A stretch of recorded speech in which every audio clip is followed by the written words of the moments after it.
Bien, hermanos, vamos a continuar entonces recordando para los que no estuvieron hace 8 días.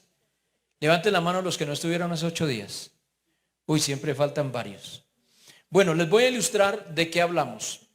Hemos venido hablando de mayordomía, y mayordomía decimos nosotros que es la definición de administrar, y especialmente administrar los bienes de otro. Amén. En ese orden de ideas nosotros reconocemos que todo es de Dios, que Dios es soberano y que Dios depositó la confianza en nosotros al permitirnos a nosotros administrar. Amén. ¿Qué tenemos nosotros para administrar? Nuestra propia vida, que no nos pertenece a nosotros, sino que es de Él. Los recursos que tenemos, el tiempo, amén. Las personas que tenemos a nuestro cargo, la familia, sea el esposo, la esposa, padres, hijos, la familia, las labores, los recursos de la naturaleza, los bienes materiales y la economía, el dinero como tal. Amén.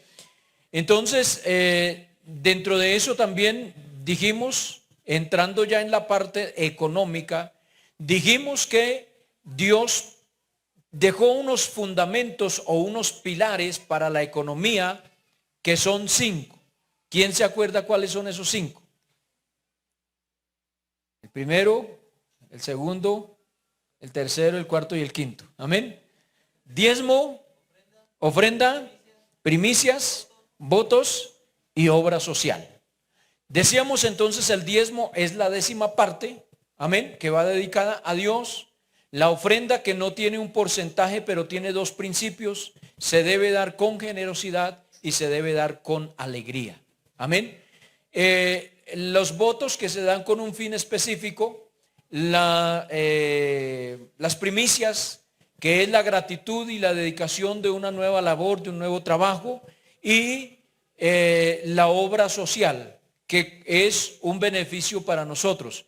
Cuando nosotros damos al pobre, negociamos con Dios. La Biblia dice: el que da al pobre, a Jehová le preste. No espere recompensa del pobre, porque seguramente no le va a devolver, pero usted le está prestando es a Dios. El que da al pobre, a Jehová le presta. Y también dice la Biblia: bienaventurado el que piensa en el pobre. Cuando se refiere de pensar, es actuar, ¿no? No sea que, yo siempre me acuerdo y digo pobrecitos los pobres, y ya, no. El que piensa en el pobre, el que da al pobre, porque en el día malo lo librará Jehová. ¿En el día malo de quién? ¿De él o mío? En el mío. Yo ayudo a la persona, le doy y estoy abonando para que cuando yo tenga un mal día, un mal momento, el Señor ahí me va a bendecir, porque tengo abonado, y les hablaba como esa cuenta débito. Amén. Entramos a hablar entonces nosotros de los diezmos. Y formulamos varias preguntas ahí. La semana pasada, como algunas, el diezmo es de la ley ya pasó, ya se abolió, así que el diezmo ya no existe. El diezmo, Dios no necesita dinero porque Él es dueño de todo, porque el diezmo es para los pastores, es enriquecer a muchos, el diezmo, y todas esas preguntas dijimos que las íbamos a despejar. Amén. Empezamos con la primera: ¿el diezmo es de la ley? ¿Sí o no? No. Pasó por la ley, pero no es de la ley. ¿Cuándo comenzó esto del diezmo? Hablamos de un principio intrínseco que había. ¿Se acuerdan? ¿Dónde comenzó entonces lo del diezmo? ¿En dónde? En el Edén. Amén. Los que toman apuntes, acuérdense. En el Edén. Cuando de un todo Dios separa algo para Él. Y entonces Dios puso a Adán y Eva en el huerto del Edén y les dijo: todo esto lo pongo para que ustedes lo administren, pueden comer de todo, pero esto es mío, esto me pertenece. De una totalidad, el Señor reserva algo para Él. Amén. Luego, después de eso, pasamos haciendo un recorrido por la Biblia de cómo Abraham, padre de la fe, amigo de Dios, fue una persona que diezmó, y dice que dio a Dios los diezmos de todo. Como su nieto, que es Jacob, también cuando tiene el sueño, él se levanta, hace un altar y hace una promesa a Dios y dice: si fueres conmigo, me guardares, me bendijeres, si me vuelves a traer a la tierra de mis padres, Señor, de todo lo que me diereis, el diezmo apartaré para ti. Estamos hablando de Abraham y estamos hablando de Jacob. Todavía no había ley, todavía no existía Israel y ya se hablaba del diezmo. Eso quiere decir que quien le diga a usted el diezmo es de la ley y la ley ya pasó, es porque no ha estudiado la Biblia. Amén. Ahora, con Jacob, que es a quien se le cambia el nombre, Jacob, Dios le cambia el nombre para llamarse Israel, príncipe de Dios. Tiene 12 hijos. Con 12 hijos y algunos nietos, ellos descienden a Egipto y allá se forma una nación. Estuvieron 430 años en Egipto. Cuando salen por mano de Moisés, Dios los introduce en el desierto y en el monte Sinaí, 3 meses después, les da la ley. Amén. Y hablamos y vimos en un cuadro, esto porque les estoy recordando lo del domingo pasado, en un cuadro comparativo vimos cómo Jacob tuvo 12 hijos. Amén. Y siempre hablamos nosotros de las 12 tribus de Israel, pero en algunos momentos fueron hasta 13 y 14 tribus. Amén. Entonces, si usted de pronto, le dejo aquí la inquietud porque no me puedo devolver a los cuadros. Ahora, si alguien de pronto quiere las diapositivas también, no hay problema.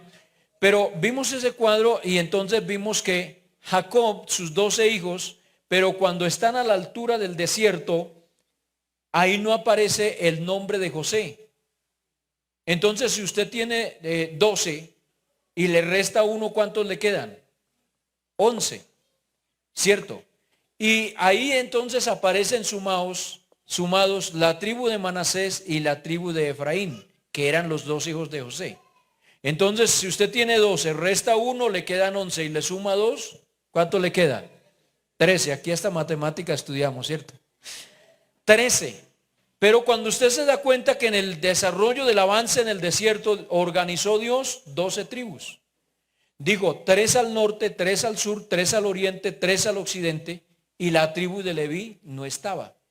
Entonces Dios dijo: la tribu de Leví se queda alrededor del tabernáculo porque ellos se ocuparán del servicio del tabernáculo. Nadie más le metía mano al tabernáculo, sino solamente los de la tribu de Leví que habían sido escogidos por Dios. Amén. Cuando ya entraron a la tierra prometida, se da cuenta exactamente ustedes lo mismo. La tierra prometida fueron repartidas entre las 12 tribus que estaban a los costados y vuelve y queda la tribu de Leví sin tierra. Dios les dijo: porque la herencia de los levitas soy yo. Entonces, cuando Dios le da la herencia o la tierra por heredada a las tribus, pues ellos se iban a volver agricultores, negociantes, comerciantes, herreros, orfebres, bueno, carpinteros, todas las profesiones del momento. Y entonces dijo Dios: los levitas no van a ser carpinteros, los levitas no van a ser ganaderos, los levitas no van a ser agricultores, los levitas no van a ser hombres de negocios, los levitas no van a ser empresarios, los levitas van a ser sacerdotes. Entonces, como no van a estar por allá, se ocupan del tabernáculo. Por eso Dios no les dio tierra.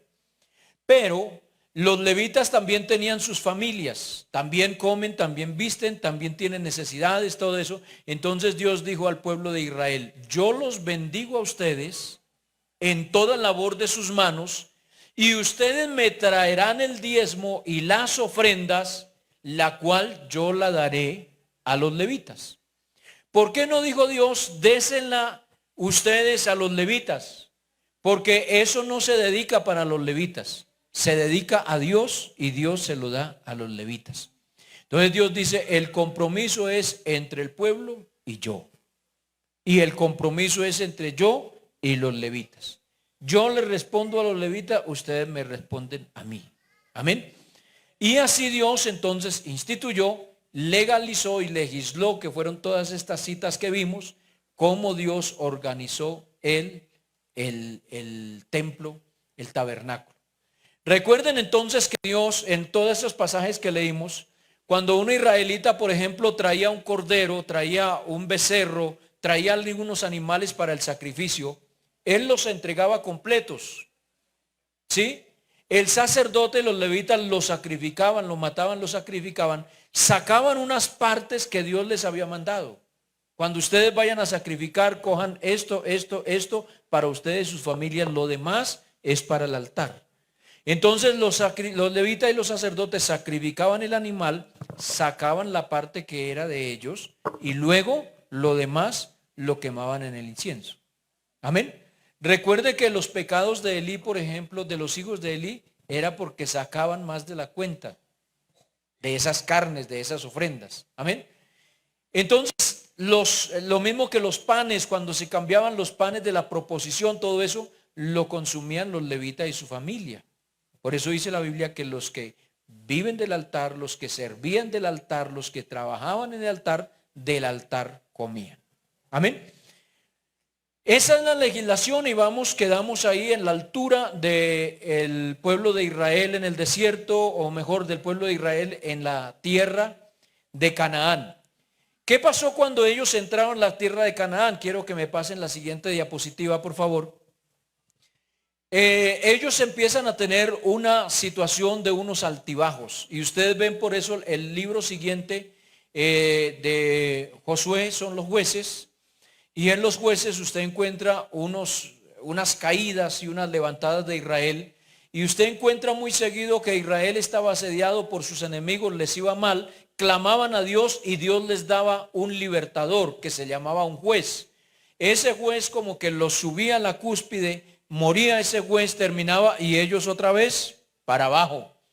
Y cuando estaban otra vez llorando y lamentando y todo eso, volvían a clamar a Dios y Dios les daba otro. Y así fue como fueron pasando varios jueces hasta que después vino ya el tiempo de Samuel, que fue uno de los jueces más destacados, que Samuel fue sacerdote, fue juez y fue profeta. Amén.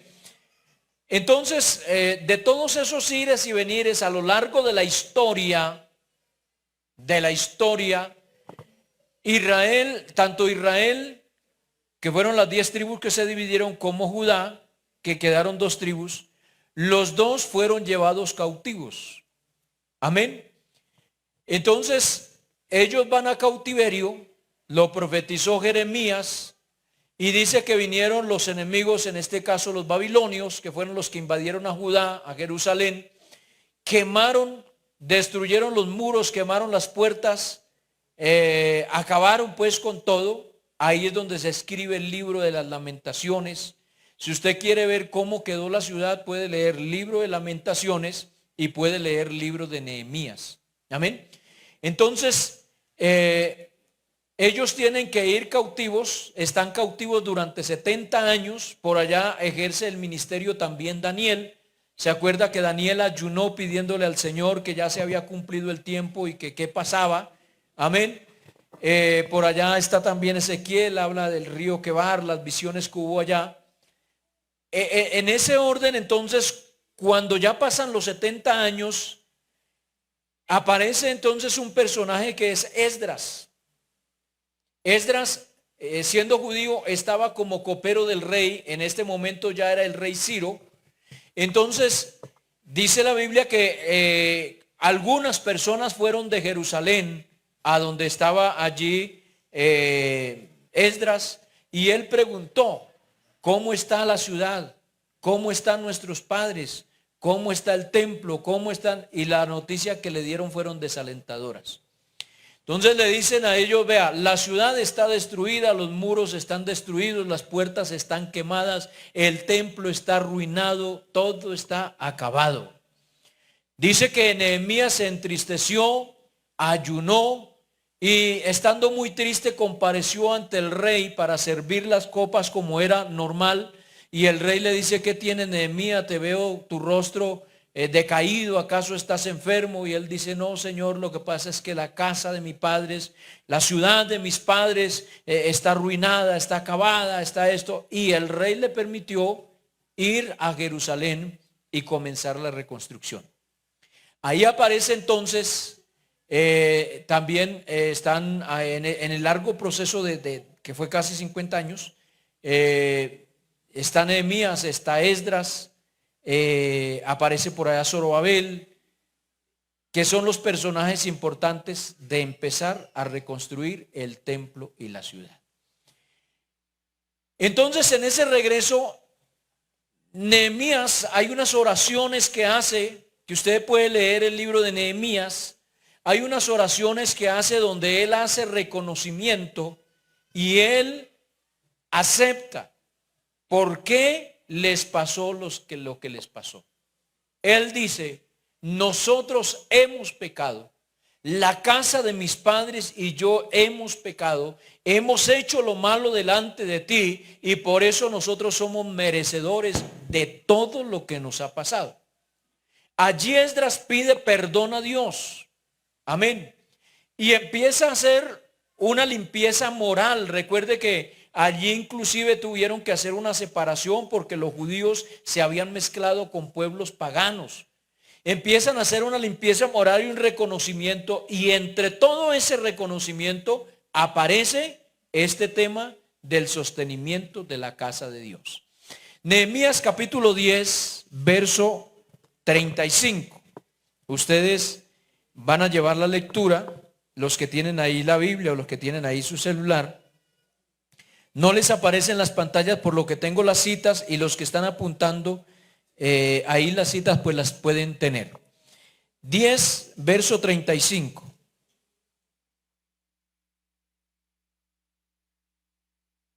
Dice: y que cada año traeríamos a la casa de Jehová las primicias de nuestra tierra y las primicias del fruto de todo árbol, asimismo los primogénitos de nuestros hijos y de nuestros ganados, todo como está escrito en la ley. Y que traeríamos los primogénitos de nuestras vacas y de nuestras ovejas a la casa de nuestro Dios, a los sacerdotes que ministran en la casa de nuestro Dios, que traeríamos también las primicias de nuestras masas y de nuestras ofrendas, y del fruto de todo árbol, del vino, del aceite para los sacerdotes y las cámaras de la casa de nuestro Dios, y el diezmo de nuestra tierra para los levitas, y que los levitas recibirían las décimas de nuestras labores en todas las ciudades, y que estaría el sacerdote hijo de Aarón con los levitas cuando los levitas recibiesen el diezmo, y que los levitas llevarían el diezmo del diezmo a la casa de nuestro Dios, a la casa del tesoro, porque las cámaras del tesoro han de llevar los hijos de Israel y los hijos de Leví la ofrenda del grano, del vino, del aceite, y allí estarán los utensilios del santuario, y los sacerdotes ministrarán, los porteros y los cantores, y no abandonaremos la casa de nuestro Dios. Entonces, en ese orden que Nehemías estaba poniendo, él les dice: acuérdense que en la ley lo que Dios mandó fue esto y esto y esto, que traeríamos los diezmos, las ofrendas, las primicias, que las daríamos a Dios, se las entregaríamos a los sacerdotes, y que no abandonaríamos la casa de Dios. Amén. En el capítulo 13, el verso 10, que es las reformas que hizo mismo Nehemías, dice: encontré asimismo que las porciones para los levitas no habían sido dadas, y que los levitas y cantores que hacían el servicio habían huido cada uno a su heredad. Claro, cuando ya no hay el sustento para estos levitas, ellos tienen que comer, sus familias tienen que vestirse, cuando no hay, el pueblo de Israel no está trayendo lo que le corresponde, sus diezmos, sus primicias, los sacerdotes se van. Cuando los sacerdotes se van, entonces viene el pueblo, la gente a buscar de Dios, y no hay. Y entonces ahora, ¿quién ofrece aquí el becerro que traje? No hay sacerdote. Y la ofrenda que traje, vengo a reconciliarme con Dios. No hay levita, se fueron. Entonces Nehemías está diciendo aquí que los levitas tuvieron que huir cada uno a su heredad, a las ciudades que les habían dejado. Entonces dice: reprendí a los oficiales y dije: ¿por qué está la casa de Dios abandonada? Y los reuní y los puse en sus puestos. Y toda Judá trajo el diezmo del grano, del vino, del aceite a los almacenes, y puse por mayordomo de ellos al sacerdote Selemías y al escriba Sadoc, y de los levitas a Pedaías, y al servicio de ellos a Anán. Y bueno, sigue dando una lista ahí de todos los que fueron participando en ese servicio. Amén. Entonces, ahí encontramos nosotros cómo o el papel importante que iba dando esta parte del diezmo. Amén.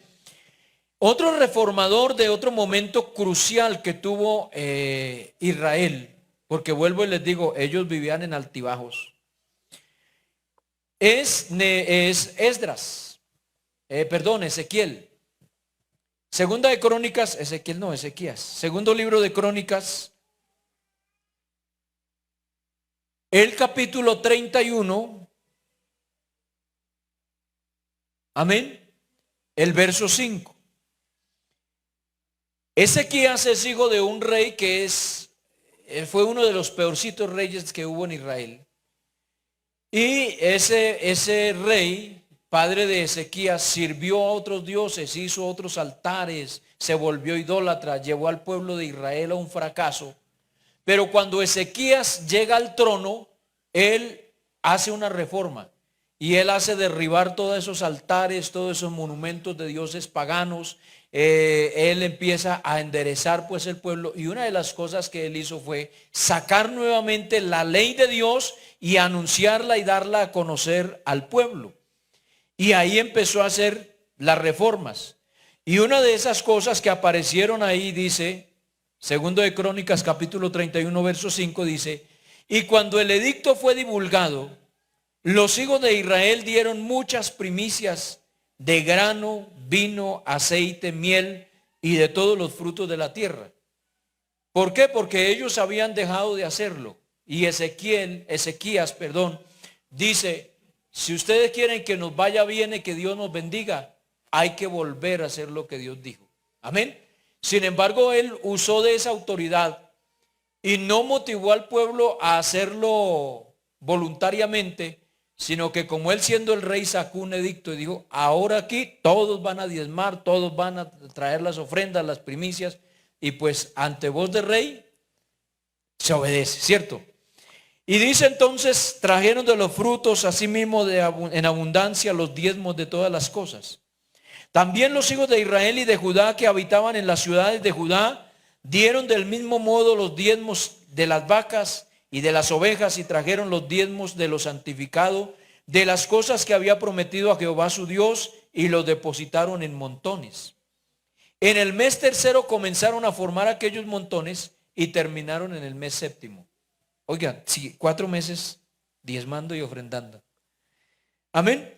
Cuando Ezequías y los príncipes vinieron y vieron los montones, dijeron a Jehová y a su pueblo Israel. Bendijeron a Jehová y a su pueblo Israel. Y preguntó Ezequías a los sacerdotes y a los levitas acerca de los montones. Y el sumo sacerdote Azarías de la casa de Sadoc le contestó: desde que comenzaron a traer las ofrendas a la casa de Jehová, hemos comido y nos hemos saciado y nos ha sobrado mucho. Y mire la razón: porque Jehová ha bendecido su pueblo. Amén. Y ha quedado abundancia en provisiones. O sea que fue un beneficio para todo Israel, no solamente para que los sacerdotes y los levitas tuviesen que comer, sino que fue un beneficio para todos. Y ellos dicen: desde que empezaron a traer, nosotros estamos bien. Pero si nosotros estamos bien es porque Dios ha bendecido a su pueblo. Y yo les decía en el primer culto esta mañana, amén, que precisamente nosotros como pastores que nos beneficiamos de esto del diezmo, porque más adelante vamos a ver cómo se aplica ahora en el Nuevo Testamento y cómo manejamos nosotros lo del diezmo. Y le decía, para nosotros es una bendición, porque cuando a nosotros nos mejora la economía, eso quiere decir que Dios está bendiciendo la iglesia. Amén. Si esta semana no fue bien, gracias Señor, tú has bendecido la iglesia. Porque en la medida que la iglesia prospere, nosotros prosperamos. Si la economía de la iglesia está más bajita, pues la nuestra será más bajita, porque eso es proporcional. Amén. ¿Cuánto damos alabanza al Señor? Ahora, seguimos y en el libro de Ageo, el profeta Ageo es otro de los profetas que fue después de la reconstrucción del templo, o en el tiempo en que se había de reconstruir el templo. Ageo hace unas reclamaciones de parte de Dios. Amén. Y esto es importante porque, hermano, la diferencia entre los sacerdotes y los profetas es que el sacerdote hablaba de parte del pueblo hacia Dios. Los profetas hablaban de parte de Dios hacia el pueblo. Por eso era que a los profetas a veces no los querían. Amén. Mientras que a los sacerdotes sí. Israel quería mucho a su sacerdote. Claro, sacerdote, preséntese con esto ante Dios y pídale por mí. Pero cuando venía el profeta de parte de Dios, no les gustaba. Entonces aquí está Ageo, y en el verso 4 dice: es para vosotros tiempo para vosotros de habitar en vuestras casas artesonadas, y esta casa está desierta. Se está refiriendo al templo. Así ha dicho Jehová de los ejércitos: meditad bien sobre vuestros caminos. ¿Cuántos están siguiendo la lectura conmigo? ¿Qué sigue diciendo? Sembráis mucho y recogéis poco. Coméis y no os saciáis. Bebéis y no quedasteis satisfechos. Os vestís y no os calentáis. Y el que trabaja a jornal recibe su jornal como en saco roto. Así ha dicho Jehová de los ejércitos: meditad en vuestros caminos. Subid al monte y traed madera y reedificad la casa, y pondré en ella mi voluntad y seré glorificado, ha dicho Jehová. Verso 9 retoma y dice: porque buscáis mucho, ¿y qué? Halláis poco. Encerráis en casa, y yo lo disiparé de un soplo. ¿Por qué? Dice Jehová de los ejércitos: por cuanto mi casa está desierta, y cada uno de vosotros corre a su propia casa. Por eso se detuvo de los cielos sobre vosotros la lluvia, y la tierra detuvo sus frutos. Y llamé a la sequía, y sobre esta tierra, y sobre los montes, y sobre el trigo, sobre el vino, y sobre el aceite, y sobre todo lo que la tierra produce, sobre hombres y sobre bestias, y sobre todo trabajo de las manos. Amén. Entonces, hermano, ellos regresan, y cada uno se va a construir sus casas, a ocuparse de lo suyo, y el templo, nada. Como no hay templo, no hay sacerdotes ni levitas que vayan a oficiar. Y entonces el pueblo iba mal. Han transcurrido casi 15 años y nada. Así que entonces Dios manda al profeta y les: venga, mediten en lo que ustedes están haciendo. ¿Está bien que ustedes piensen en ustedes y no en mi casa? El templo está arruinado. Por estar arruinado el templo, no están los sacerdotes, no están los levitas. Y entonces esa parte espiritual, ¿qué? Ahora miren sus caminos. Todo lo que trabajan, se esfuerzan, ganan su salario como en saco roto, siembran, cultivan, no les va bien, amontonan y eso como que se les va. Y Él les dice: por una sola razón: porque ustedes tienen abandonada mi casa. Amén. Ocúpense de mi casa y van a ver cómo cambian las cosas. Amén. Luego más adelante entonces, hermanos, en el capítulo 2, el verso 15, 2:15, usted puede leer ahí todo el pasaje de este profeta Ageo, que es cortico, son solo como 2, 3 capítulos, 2. Amén. Dice: ahora pues meditad en vuestro corazón desde este día en adelante, antes que pongan piedra sobre piedra en el templo de Jehová. El llamado de atención a Israel, ellos lo atendieron y dijeron: verdad, ¿no? Nosotros no nos va bien y nos esforzamos y trabajamos y hacemos y nada. Claro, el Señor nos ha dicho. Entonces dijeron ellos: unámonos y vamos a construir el templo, a levantarlo nuevamente. Amén. Entonces cuando ellos van a hacer eso, Dios les dice, paren un momentico, que yo quiero hacer algo con ustedes. Amén. Y les dice, antes de que sucediesen estas cosas, que ustedes vengan a empezar el templo, dice, venían al montón de 20 efas, ¿y cuántas habían? Los que están llevando conmigo la lectura, 2:16. Antes de que sucediesen estas cosas, venían al montón de 20 efas, esas son unas medidas, y dice, y había 10. Venían al lagar para sacar 50 cántaros, y había 20. O sea, mal. Os herí con viento solano, con tizoncillo, con granizo, con toda obra de vuestras manos, mas no te convertiste a mí, dice Jehová. Meditad pues en vuestro corazón desde este día en adelante, desde el día 24 del 9º mes, desde el día que se echó el cimiento del templo de Jehová, meditad en vuestro corazón. No está aún la simiente en el granero, ni la vid en la higuera, ni el granado, ni el árbol de olivo ha florecido todavía, mas desde este día los bendeciré. Amén. Mire cómo hace el Señor porque es que las cosas con Dios son así, comprobables. Y el Señor les dijo, venga, antes que empiecen a hacer eso, miren lo que hay antes y miren lo que va a pasar después. Porque después de que ustedes se ocupen de mi casa, se ocupen de levantar, de que mi casa esté bien, que esté ordenada, que tenga lo necesario, después de eso se van a dar cuenta cómo los voy a bendecir. Así no sea la fecha de cultivo, así no sea todavía el tiempo de la higuera, pero yo los voy a bendecir. Y hasta les dio la fecha y les dijo, pongan esta fecha y van a ver a partir de ahí la diferencia. Porque las cosas que Dios son así. Amén. Ahora, en el libro de Malaquías, capítulo 3, pero quiero ubicarme creo que antes en el 1.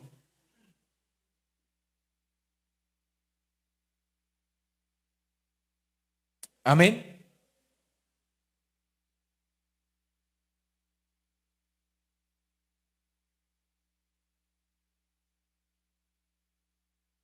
Bueno, en el libro de Malaquías hay unas reclamaciones de Dios en los primeros capítulos. Uno, al pueblo de Israel porque no reconocen su amor al Dios haber elegido a Jacob y no a Esaú. Dos, porque el pueblo también había abandonado la casa de Dios. Y también tres, porque el sacerdocio se había bajado su nivel espiritual de tal manera que ellos permitían que Israel trajera cualquier clase de ofrendas para ofrecerlas a Dios en el tabernáculo. O en el templo, más bien en ese entonces ya. Amén. Entonces ellos no fueron lo suficientemente celosos como para decirle, venga, ese cordero no, ese buey no, ese animal no, mire que tiene defecto. No, a ellos les interesaba lo mismo y entonces Dios les reclamó.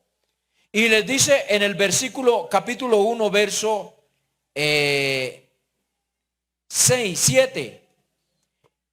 Al finalizar el 6 dice, ¿en qué hemos menospreciado tu nombre? El pueblo le pregunta a Dios y los sacerdotes. Y el 7 dice, en que ofrecéis sobre mi altar pan inmundo. Dijiste, ¿en qué te hemos deshonrado? En que pensáis que la mesa de Jehová es despreciable. Y cuando ofrecéis el animal ciego para el sacrificio, ¿no es malo? Asimismo, cuando ofrecéis el cojo o el enfermo, ¿no es malo? Preséntalo pues tú a tu príncipe, acaso a ver si él se agradará de ti. Entonces ellos, no, como Dios no dice nada, aquí no se me aparece Dios, entonces yo le doy el cordero que está cojo, el que está ciego, el que tiene defecto. Y dijo Dios, no. Porque como hemos venido viendo y aprendiendo, a Dios se le ofrece lo mejor. Recordemos el ejemplo de Abel, le ofreció a Dios lo mejor. Amén. Y la ley decía que tenía que ser sin defecto. Así que Dios le llamó la atención. ¿Qué pasó en medio de todo eso? Había un sacerdocio liviano. Amén. Y luego dice en el capítulo 3, ahora sí, el capítulo 2 habla de otras reclamaciones que tiene, pero en el capítulo 3, el verso 6. Dice, porque yo Jehová no cambio, por esto, hijos de Jacob, no habéis sido consumidos. Amén. No habéis sido consumidos. Desde los días de vuestros padres os habéis apartado de mis leyes y no las guardasteis. Volveos a mí, yo me volveré a vosotros, ha dicho Jehová de los ejércitos. Mas dijisteis, ¿en qué hemos de volvernos? Entonces Dios le reclama al pueblo de Israel y le dice, mire, es porque yo soy muy bueno y no los he destruido. Y si no, porque ustedes no lo merecen. Y entre todas esas reclamaciones que le había venido haciendo, ahora les dice él que se vuelvan. Y ellos dicen, ¿en qué tenemos que volvernos? Y el verso 8 dice, ¿robará el hombre a Dios? Pues vosotros me habéis robado. Y dijisteis, ¿en qué te hemos robado? Los que están leyendo, ¿qué dice ahí? En vuestros diezmos y ofrendas. Mire que Dios no dijo, ustedes están robando a los levitas, están robando a los sacerdotes, están robando al pastor. No, Dios dijo, ustedes me están robando. Porque el diezmo es ¿de quién? De Dios. Amén. A causa de estar robando, ahora ¿qué estaba pasando en ellos? Malditos sois con maldición, porque vosotros la nación toda me habéis robado. Traed los diezmos al alfolí y haya alimento en mi casa. ¿Para quién? Para las familias sacerdotales, para que haya administración. Y dice, y probadme ahora en esto. Es la única parte donde la Biblia dice que Dios dijo, pruébeme a ver si no es verdad. Amén. Por eso si hay alguno que duda, pruébelo. El Señor dice, probadme ahora. Ay, es que quién sabe qué tal yo doy el diezmo y me quede sin lo de los pasajes, me quede sin el mercado, no me alcanza. Pruebe a Dios. Amén, pruébelo. A ver qué pasa. Y si no le va bien, entonces dígale, Señor, eso que dice no es verdad, pero si le va bien, entonces se dará cuenta. Amén. ¿Qué es lo que Dios hacía? Dice ahora, probadme ahora en esto, dice Jehová de los ejércitos, si no os abriré las ventanas de los cielos. ¿Qué se necesita para abrir una ventana? Por ahí lo dijeron, ¿qué? Que esté cerrada. Entonces, si Dios dice que les iba a abrir la ventana, era porque ¿cómo estaba? Cerrada. ¿Por causa de qué? De que ellos no estaban dando sus diezmos, sus ofrendas, sus primicias. Entonces tenían la bendición cerrada. Hay muchos que a veces dicen, no, es que si uno diezma el pastor le echa a uno la mala y que lo va a condenar y que no, el pastor no necesita hacer nada. Es que eso es entre Dios y el creyente. Amén. Y dice, sigue diciendo, reprenderé también por vosotros al devorador y no os destruirá el fruto de la tierra, ni vuestra vida en el campo será estéril, dice Jehová de los ejércitos, y todas las naciones os dirán, tierra deseable son. Y yo les decía esta mañana en el primer culto, Israel sí que aprendió de eso. ¿Y por qué hoy Israel es una potencia? Usted sabe que en el año 70 después de Cristo, Jerusalén fue destruida, Israel fue desaparecida. Andaban los judíos por todo el mundo, de ahí está el dicho, anda como judío errante. Año 1948 les dieron una tierra, gran parte de esa tierra era desierto y hoy la potencia que es Israel. Y uno de los mayores participantes de la economía de los Estados Unidos, Israel. Y ellos sí que aprendieron de esto. Amén. Entonces, hermanos, son las promesas de Dios para los que atienden. Entonces ya hemos venido viendo el origen, la legislación y el proceso de Israel. Ahora, con todas esas cosas que les pasaron a ellos y todos estos llamados y todo, Israel en parte aprendió y le dio un gran valor a lo que es el diezmo, las primicias, las ofrendas. Por eso algunos dicen, Jesús no habló de diezmos.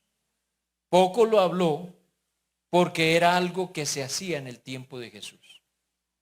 Pero allá hubo otro problemita. Y es donde vamos a leer la siguiente diapositiva, hermano. Mateo capítulo 23, verso 23.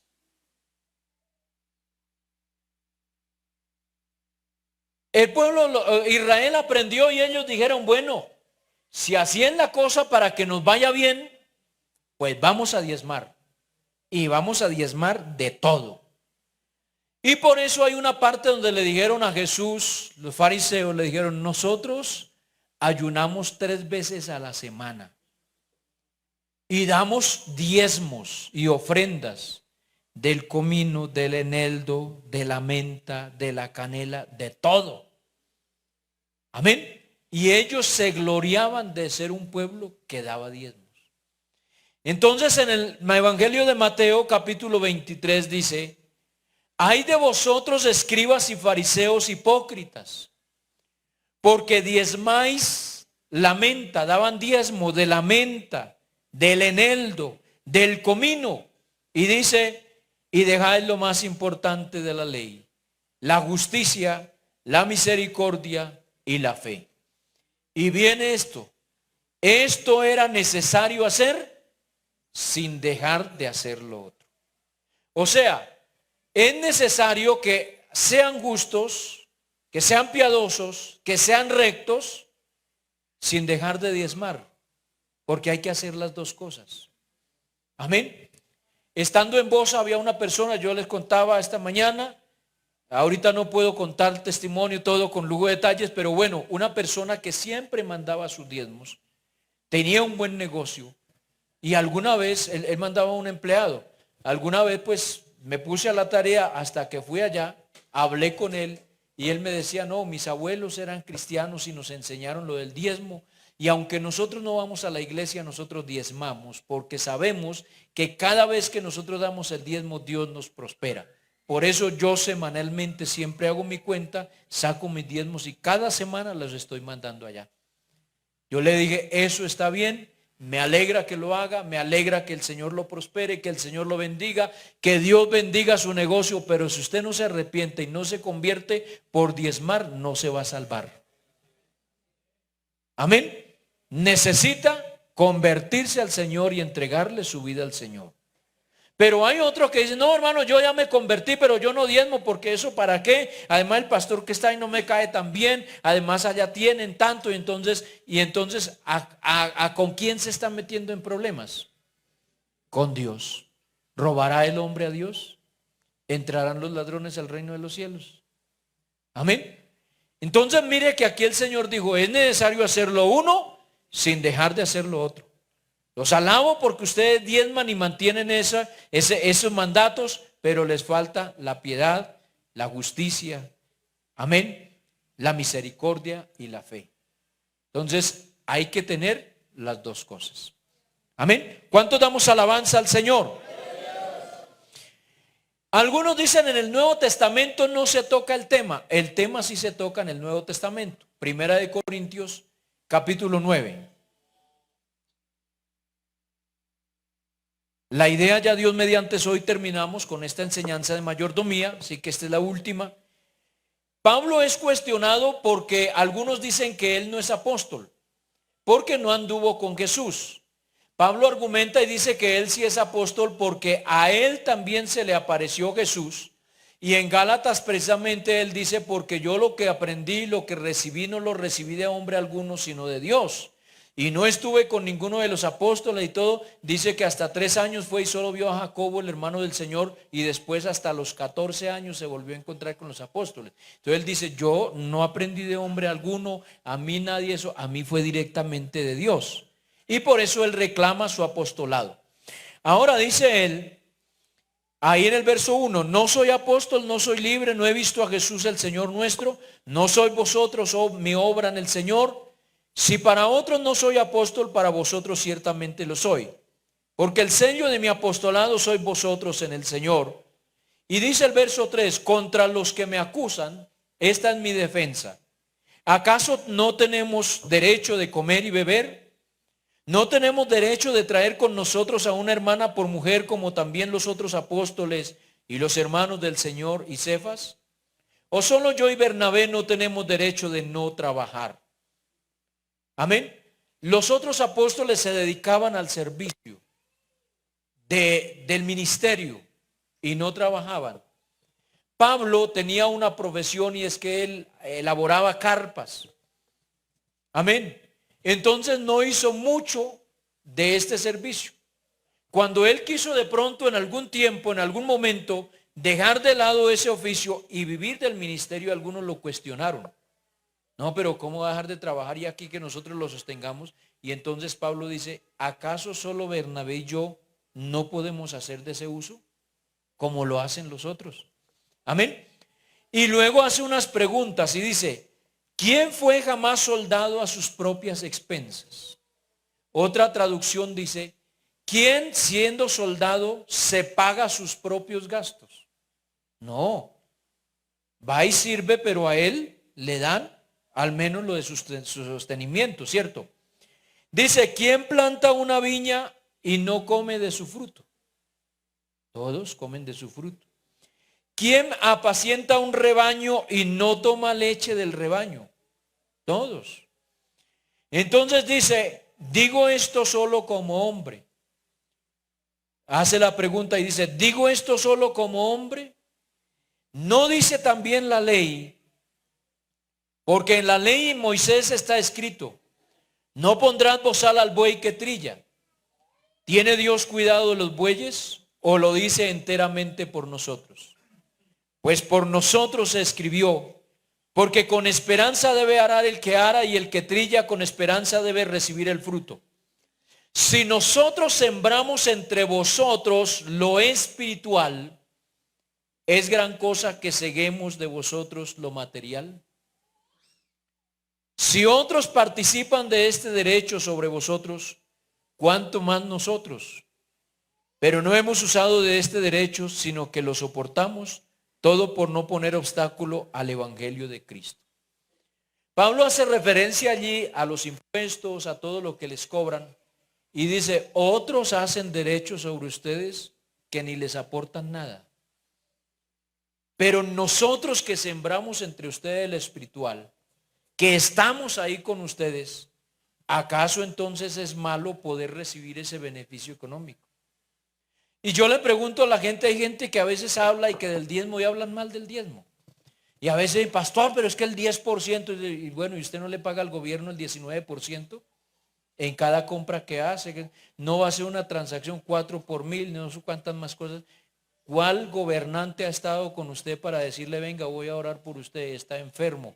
Le sabe su nombre, lo conoce, lo ha visitado. ¿Quién? Pero hay que cumplirlo allá. Entonces Pablo está haciendo ese énfasis. Dice, otros participan de ese derecho y nosotros que sembramos entre ustedes lo espiritual, no tenemos ese derecho. Sigue diciendo el versículo 13, el verso 13. ¿No sabéis que los que trabajan de las cosas sagradas comen del templo y los que sirven al altar del altar participan? Verso 14. ¿Quién tiene el verso 14 por ahí? Los que están leyendo conmigo. Vea lo que dice. Así ordenó. Es una orden. Así ordenó el Señor. ¿Quién ordenó? El Señor. ¿Y qué fue lo que ordenó? Que los que anuncian el evangelio vivan del evangelio. ¿Cómo? A través de los diezmos, de las primicias, de las ofrendas. Y hay gente que dice, no, es que llevarle al pastor. El pastor no trabaja. Alguna vez a un niño le preguntaron, le estaban preguntándole a los niños cada uno en qué trabajaba su papá. Y el niño del pastor muy pequeño dijo, no, mi papá no trabaja. ¿Cómo que no trabaja? Dijo, no, él solo a veces se la pasa orando, leyendo la Biblia, lo llaman a orar por un enfermo, hace matrimonios, da clases bautismales, exhorta a los hermanos, da enseñanza los martes, los domingos, va a evangelizar, va, y le dijo, ¿cómo que no trabaja? No está vinculado a una empresa, no está, pero es un gran trabajo el que hace. Amén. Entonces, hermano, aquí dice, el que te predica el evangelio, viva del evangelio. Ahora, hay gente que habla mal del diezmo y todo eso. Yo le digo a veces cuando he tenido la oportunidad, y una vez hablaba con un señor que me hablaba y me cuestionaba del diezmo. Y yo dije, ¿y usted de qué vive? Ah, no, yo tengo mi supermercado. Y le dije, usted no vive del que le viene a comprar los tomates, las lechugas, los plátanos, las naranjas. Usted no vive de ellos. Ah, pues sí, le dije, ah, bueno, si ese es su trabajo, el trabajo del pastor es otro, diferente. ¿El médico de quién vive? De sus pacientes. ¿El abogado de quién vive? De sus clientes. ¿El ingeniero de quién vive? De sus clientes. ¿Ah? ¿Sí o no? Entonces el Señor dijo, el que predica el evangelio, viva del evangelio.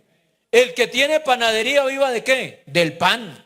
El que tiene carnicería, viva de qué? De la venta de las carnes. Y el que predica el evangelio, viva del evangelio. ¿Cuánto damos alabanza al Señor? ¿Vamos bien hasta ahí, hermanos? Amén. Y dice, pero yo de nada de esto, no, ya dejémoslo hasta ahí. Entonces, hermano, vamos a ir a esta otra cita, que es Hebreos capítulo 7. Hebreos 7 y verso 5. Ciertamente los que entre los hijos de Leví reciben el sacerdocio tienen mandamiento de tomar del pueblo de los diezmos según la ley, es decir, de sus hermanos, aunque estos también hayan salido de los lomos de Abraham. Pero aquel cuya genealogía no es contada de entre ellos, tomó de Abraham los diezmos y bendijo al que tenía las promesas. Y sin discusión alguna, el menor es bendecido por el mayor. Aquí ciertamente reciben los diezmos hombres mortales, pero allí uno de quien se da testimonio de que vive. Amén.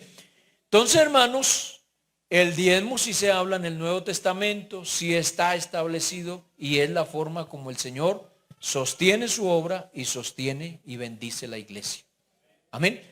Ahora, nosotros como iglesia no estamos detrás de cada hermano, cuánto se gana usted, cuánto le pagaron, usted arrendó la pieza, usted arrendó el apartamento, usted arrendó la bodega, cuánto es, venga, hagamos cuentas, venga, le llevamos un control. No, porque nosotros somos un pueblo de fe y esto es de fe. Amén. Si usted quiere ser prosperado y quiere ser bendecido, haga lo que debe hacer y Dios lo bendice. Si no, hermano, usted se mete en problema con Dios porque nosotros no sabemos quién diezma o quién no diezma.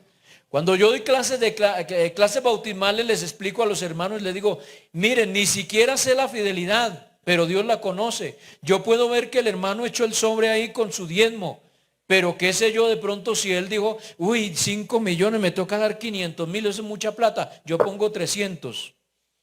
Ay, tan fiel el hermano, como diezma, que Dios lo bendiga. Pero el Señor dice, me está quedando con algo. Amén. No estamos nosotros pendientes quién sí y quién no. Pero hermano, esto es con Dios.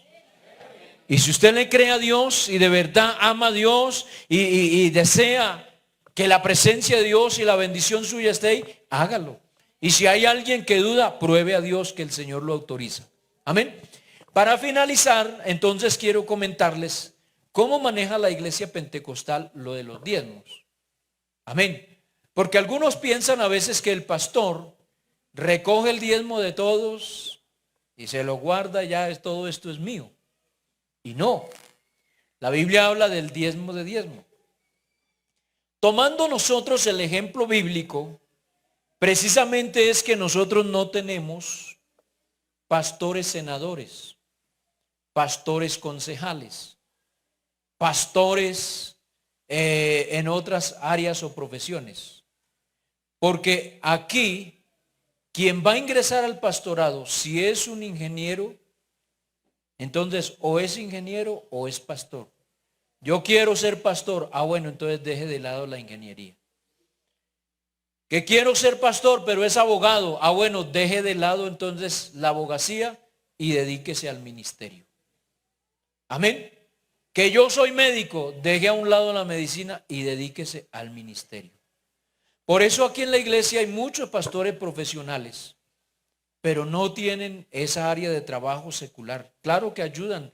Imagínese un médico, un pastor médico y con alguien enfermo que puede recomendarle, hacerle la fórmula, examinar, pues lo hace. Amén. Pero no es que, hermano, yo tengo mi consultorio allá, por eso hoy no puedo ir a la dominical. Por eso no puedo estar en la alborada, porque no, es que me tocó turno allá. No, porque el pastor está dedicado a pastorear la iglesia. Entonces, entre nuestros pastores hay muchos profesionales que han dejado. Amén. Como dice la Biblia, dejaron sus redes y le siguieron. Dejaron su profesión, dejaron esto para dedicarse al ministerio. Amén. Usted sabe que hay organizaciones donde el pastor es el senador, el pastor es el concejal, el pastor tiene no sé qué más puestos. Aquí no.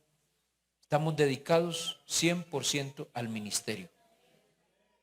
Amén. Número 2.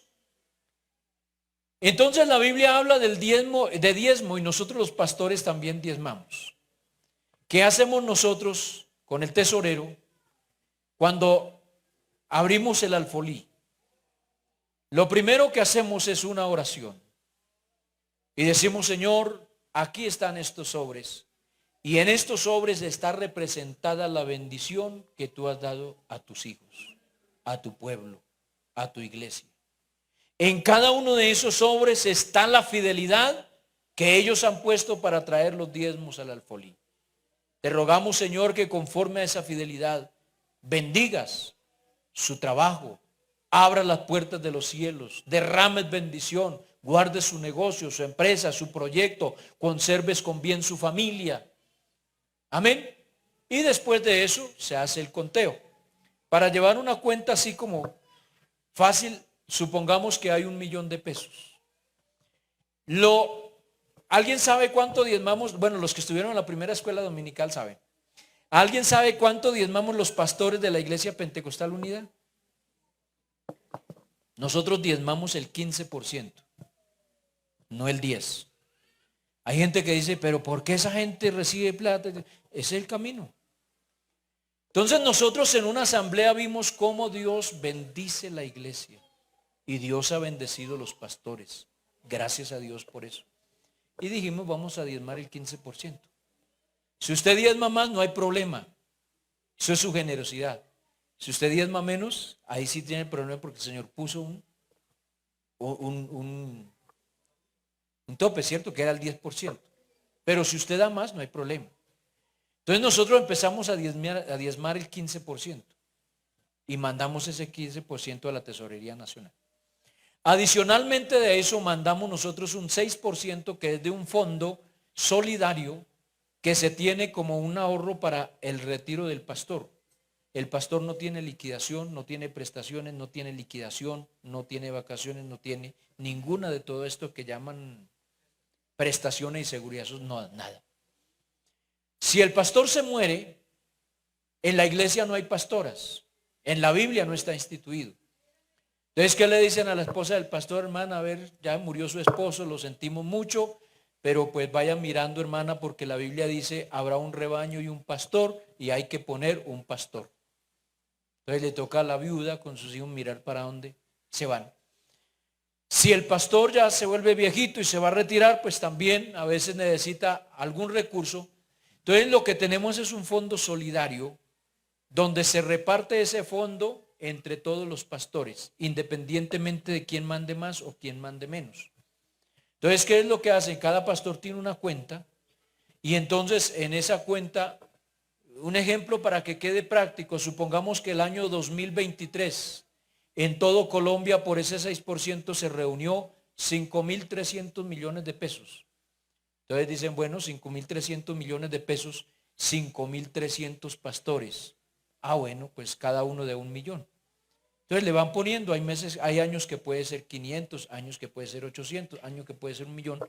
Entonces la cuestión es que si el pastor se murió, llevaba 20 años o 30 años, de pronto le dicen a la viuda: hermana, el ahorro que tenían eran 20 millones, 25 millones, y se los dan. Si el pastor se retira porque ya está anciano, le dan lo mismo, lo que le sume de esos años. Entonces, ahí vamos haciendo la cuenta, es un fondo solidario. ¿Por qué? Porque el pastor de congregación pequeña, donde de pronto en el año mandó 200.000 pesos por ese 6%, pues igual él tiene 1.000.000, igual que el que mandó más harto. Amén. Eso es solidaridad. Y eso es como un pequeño beneficio que se tiene ahí. Entonces, si uno suma el 15 más el 6, ¿cuánto da? 15 y 6 casi siempre da 21. Entonces, si usted tiene 1.000.000 de pesos que ingresó, saca el 21%, ¿cuánto es? 210.000. ¿Cuánto queda? 790. A esos 790 se le saca un porcentaje que queda en el fondo local de la iglesia. Por eso cuando hemos dado aquí informe, usted se da cuenta que hay una parte que dice aporte pastor, aparte del voto que hacemos.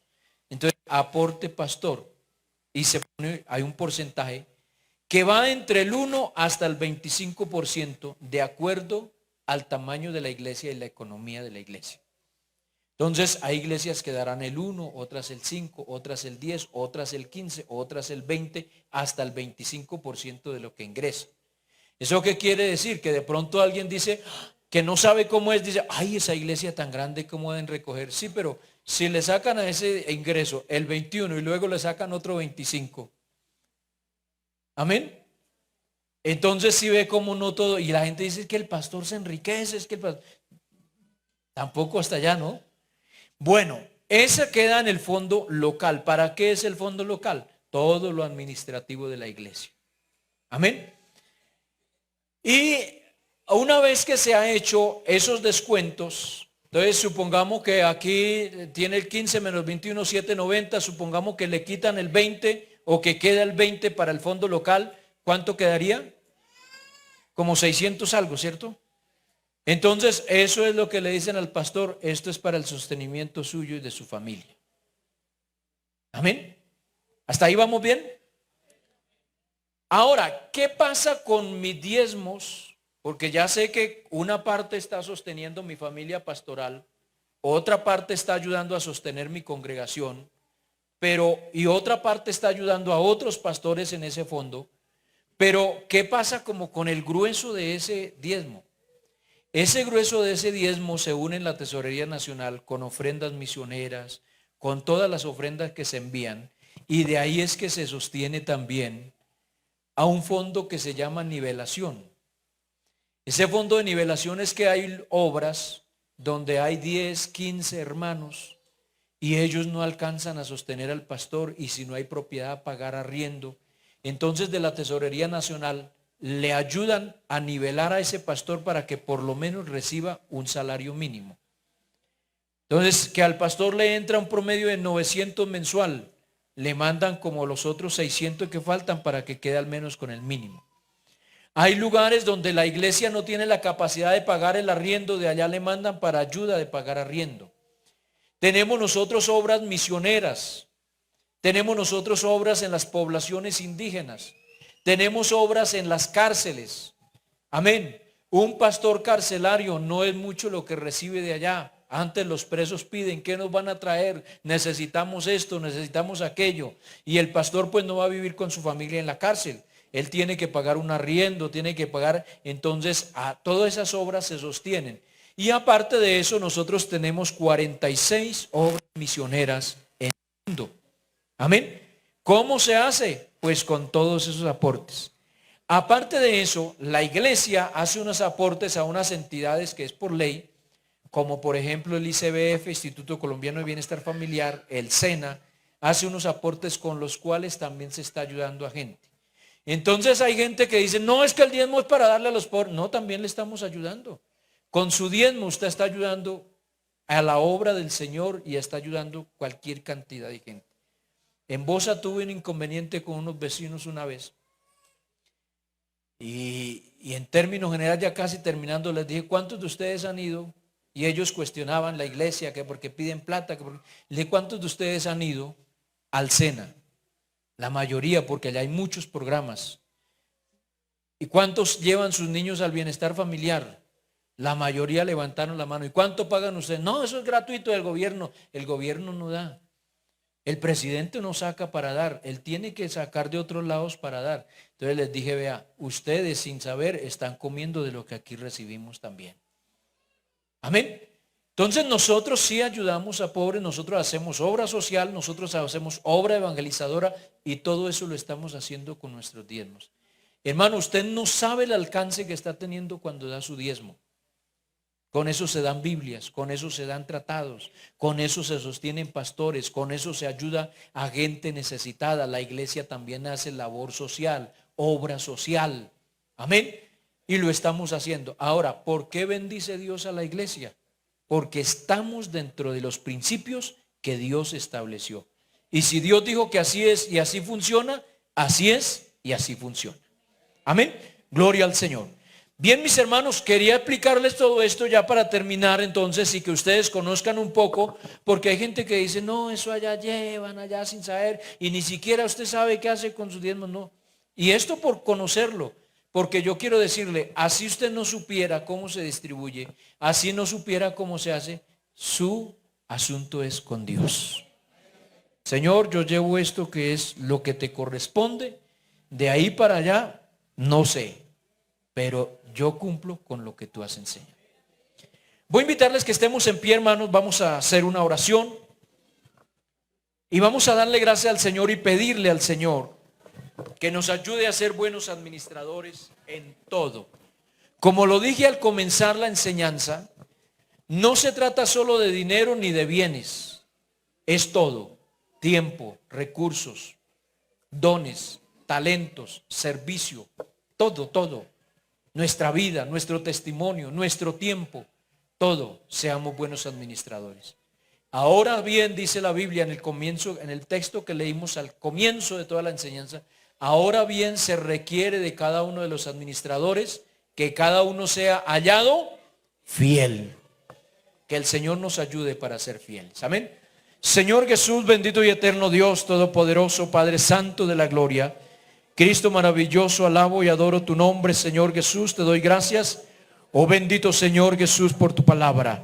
Dios mío, te ruego que tú nos ayudes a ser buenos administradores, oh precioso Jesús, aleluya. Dios maravilloso, alabanzas a ti, Jesús, bendícenos. Ayúdanos, ayuda a cada hermano, a cada amigo, a cada persona a ser buen administrador, Señor Jesús, y así poder disfrutar de todas tus bendiciones, Señor.